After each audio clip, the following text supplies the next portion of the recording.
it really is. It's really exciting for me because I was around, as I say, when this advert was made and when the Rover car was on the front of the town hall. So it's really great for me to go back in time and to see the setting, as it was filmed. You are having lunch today in very good company because Muhammad Ali had lunch here.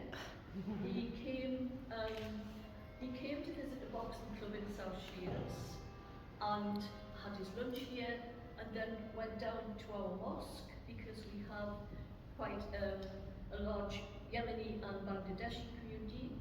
We've got 3 mosques, and there was just one there, and that was down in Leggett, and he went and had his marriage blessed in our mosque. The next day we had the Queen here, because it was a Silver Jubilee, and I can tell you there was as many people came out to see Muhammad Ali as there was to see It was really good. Her Majesty the Queen Mum came and had lunch in this room before she opened the new extension, and she sat there with the Mayor, Danny Maidment, and she looked down and she said, nice bit of Durham carpet, Mr. Mayor. It's new, isn't it? And ladies, when the carpet's new and you get all the fluff. And I'd hovered it quite a bit, but I'm afraid that I'd got all the fluff up, so she could see it was new. So she said, new carpet for me coming, Mr. Mayor? He said, yes, ma'am. She says, yes, we royals do have our uses. Off she went to go into the new extension, and we had a caterer called Alan Forrest, and Alan Forrest's waitresses were quite elderly ladies, and they still had the mob cap, the little hats, and the black and the aprons on.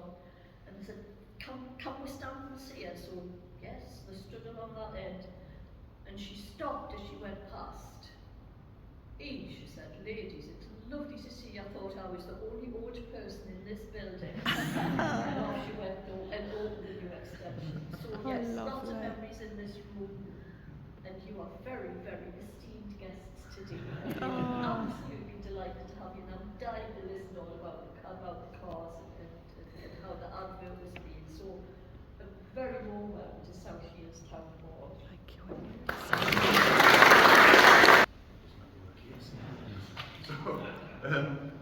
Thank you everybody for coming. We didn't quite know what to expect. We don't do many of these events, but when we do, this seems to work, which is quite a relief, to be honest. So what's going to happen for the rest of the next hour or so is we've got a couple of short presentations now, just to help you understand some of the background to the design and development of the R8 Rover 200. I'll take you through that. I was there at the time. I worked in Rover Group at the time, as did Trevor Smith, my colleague at the back there. Talk to Trev, he's got some good stories as well. Say again?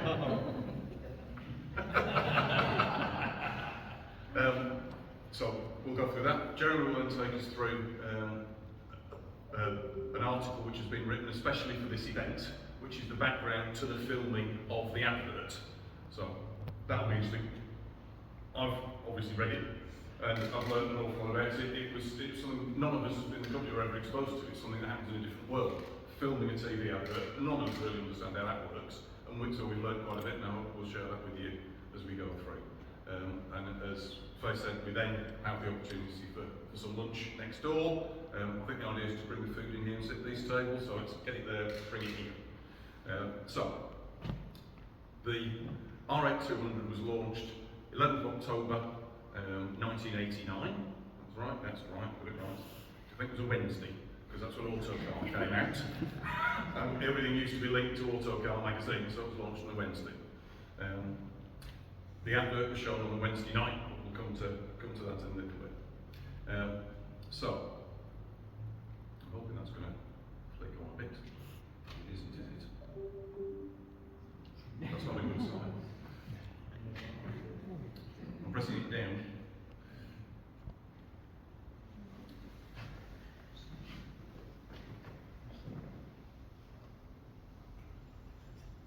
That didn't do anything either, did it? Technology.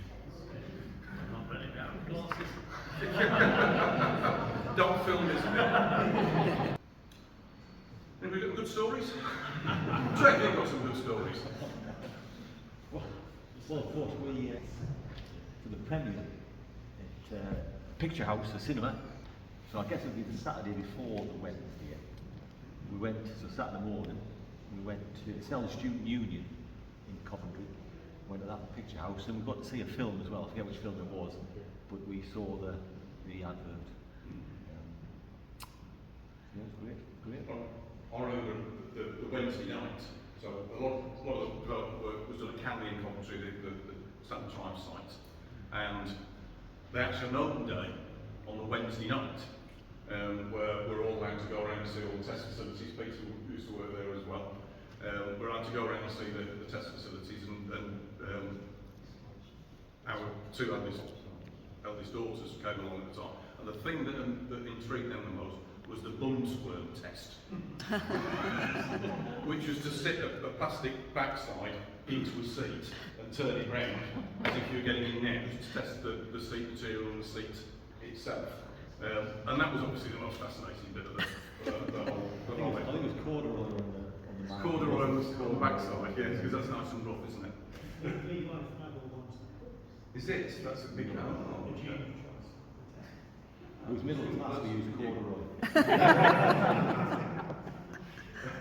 But so we're given a tour of the test facilities, but also there was a display in the car park by Russ Swift, who's a local lad, isn't he?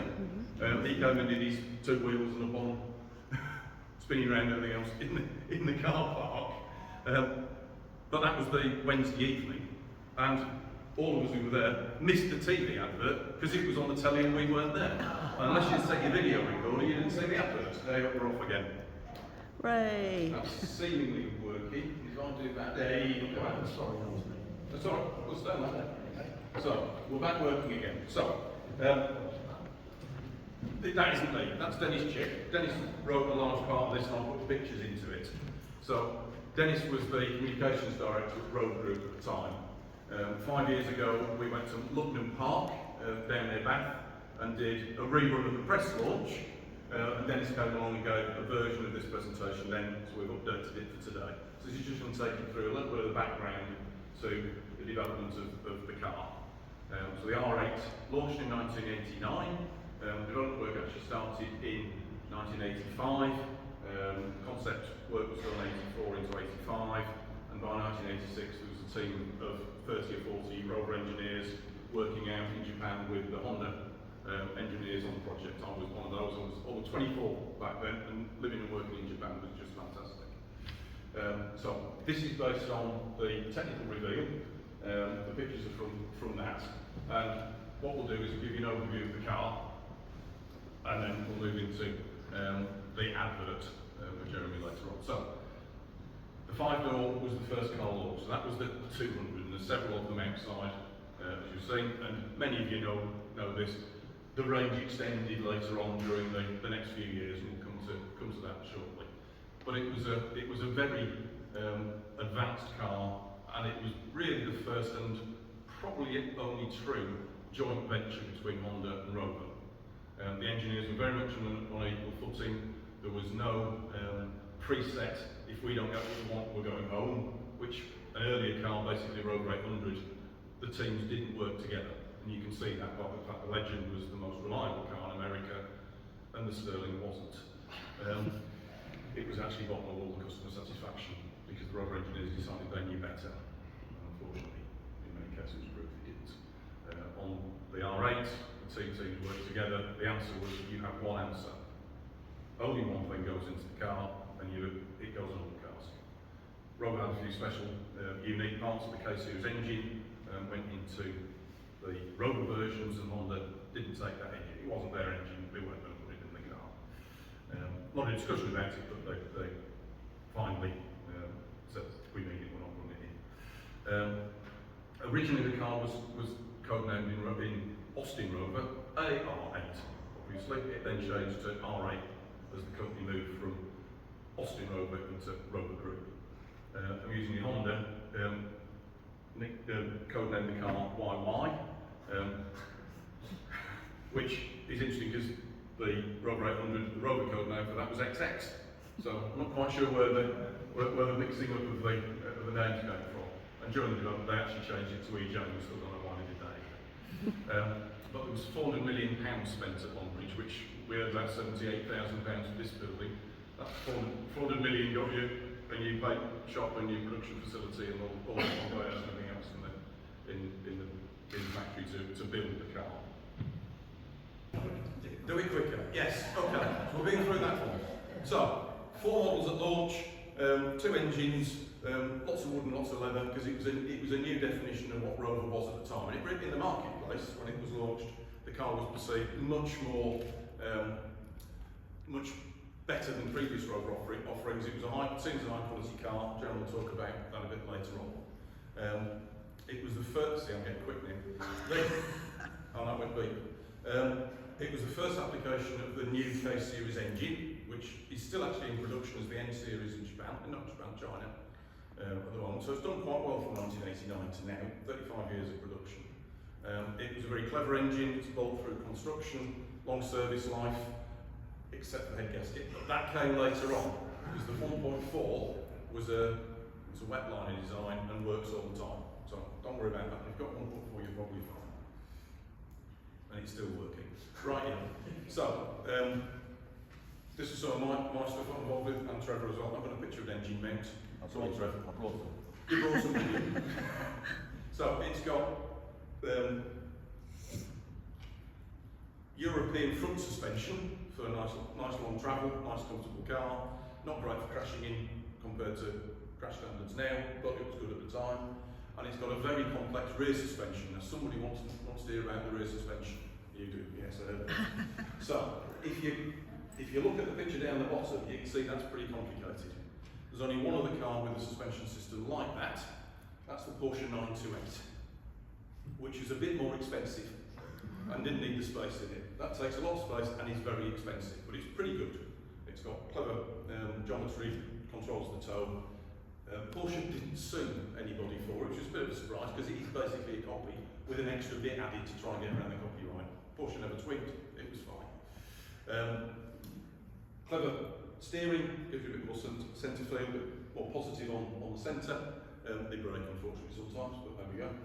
Anti-lock brakes, a face-formed steering wheel. Isn't a phrase you hear very often now, because we've all got airbags. That's the bit your face hits first now. That's the bit your face hit then. It was a bit more foam than they used to be.